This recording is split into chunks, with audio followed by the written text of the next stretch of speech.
সে কেমন লাগছে, কয়েক ঘন্টা তো হয়ে গেল, সব মিলে একটু জানতে চাই বাংলাদেশ সম্পর্কে, আর সব অ্যান্সার ফ্রন্টে দেন। ক্যামেরার দিকে তাকিয়ে দিন। সবাই রেডি তো? এদিকে আসসালামু আলাইকুম, সবাইকে জুমা মুবারক। প্রথমবার বাংলাদেশ আসা, আর মনে হচ্ছে বাড়িতেই আছি। সত্যি কথা বলতে মনে হচ্ছে কলকাতাতেই আছি। এত সিমিলার, এত মিল দুটো শহরে, আর এত ভালোবাসা দুটো শহরে। মনে হচ্ছে আমি বাড়ি ছেড়ে কোথাও বেরোনি, আমি বাড়ির মধ্যেই বসে আছি। Thank you real energy studio, real productions for having me. আর হৃদয় ভাইয়ের সাথে এখন দেখা হলো অনেকদিন পর, আর আপনার সবার সাথে দেখা হলো। পুরো বাংলাদেশ সহ পশ্চিমবঙ্গের ভক্তরা, দর্শকরা এই যে শাকিব খানের একটা সিনেমা এবং শাকিব খানের চরিত্রের পরে জিল্লুকে নিয়ে কথা বলছে, জিল্লুকে নিয়ে ভিডিও বানাচ্ছে, জিল্লুকে নিয়ে পোস্ট দিচ্ছে মানুষ। সিনেমায় যখন যুক্ত হন একটুও কি ধারণা ছিল যে এই চরিত্রটাকে এত ভালোবেসে ফেলবে মানুষ? একটু জানতে চাই সেই গল্পগুলো। ধারণা ছিল না, ধারণা ছিল, ভালোবাসা পাবো ইচ্ছে ছিল, চেষ্টা ছিল। তবে থ্যাংকস টু হৃদয় ভাই অ্যান্ড শাকিব স্যার অবভিয়াসলি, যে ওটা এই স্বপ্নটা সত্যি হয়েছে।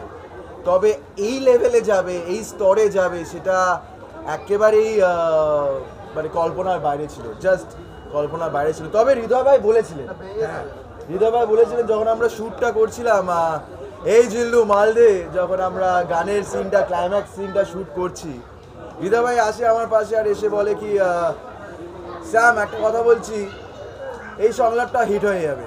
বলছেন স্যার? আমি তখন বুঝিনি ব্যাপারটা, ক্যারেক্টারটা হিট হয়ে যাবে ওই জায়গাটা বলে, এই যে বললে না, এই শাকিব স্যার বলে দিল না হিট হয়ে যাবে।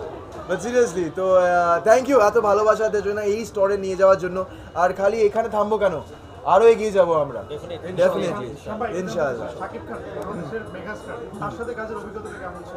আরে বাপরে, আমি অনেক জায়গায় বলেছি, মানে মেগাস্টার, উনি যে আশেপাশে দাঁড়ালেই বুঝতে পারবেন উনি megastar. He is a beautiful person and he is goat একটা অরা আছে ওনার, যে অরাটা আপনি পরে একটা মানে মুগ্ধ হয়ে যাবেন, একটু মানে ওই কথা বেরোবে না মুখ দিয়ে, এরকম একটা ব্যাপার।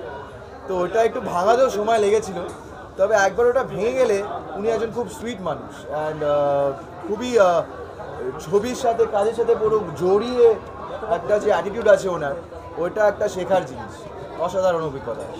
আমি অনেক পাবলিক অডিয়েন্স রিভিউ নিয়েছি স্টার সিনেপ্লেক্সে, ঢাকায় যে বড় বড় সিনেপ্লেক্সগুলো আছে, যে হলগুলো আছে, তো সেখানে আমি এমনও কিছু অডিয়েন্স পেয়েছি যারা বলছে যে আমাদের বরবাদ ভালো লেগেছে শুধুমাত্র শাকিব ভাইয়ের জন্য আর জিল্লু মানে শ্যাম দাদার জন্য। তো এই ব্যাপারটা আপনার কাছে কেমন লাগে, এই যখন মানুষ অডিয়েন্স এই কমেন্টগুলো করে বা এই রিভিউগুলো দেয়?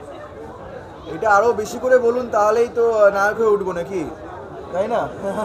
তো এগুলো আরও বেশি করে বলুন, সেটাই বলবো। But thank you so much, thank you. আমি প্রচণ্ড কৃতজ্ঞ, আমার কাজ ভালো লেগেছে।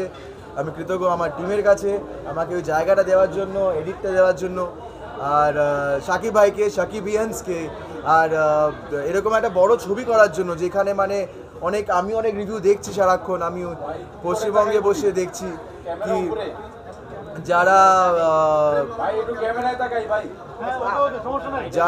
মানে জীবনেও সিনেমা হলে যায়নি, তারাও প্রথমবার সিনেমা হলে যাচ্ছে। আর এটাই হচ্ছে একটা সিনেমার পাওয়ার, যে একটা হিট সিনেমার পাওয়ার, টেনে আনার পাওয়ার।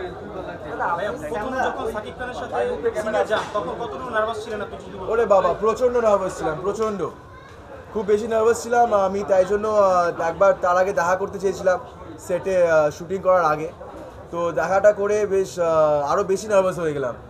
তো কিন্তু উনি ওটা বোঝেন যে ওনার সামনে আসলে অন্য অভিনেতা, মানে যারা স্পেশালি আমার মতন যারা প্রথম এরকম একটা কাজ করছে, বড় কাজ করছে, তাদের একটা নার্ভাসনেস হওয়ার যে বিষয়টা, তো সেটাকে উনি ভাঙতে হেল্পও করেন।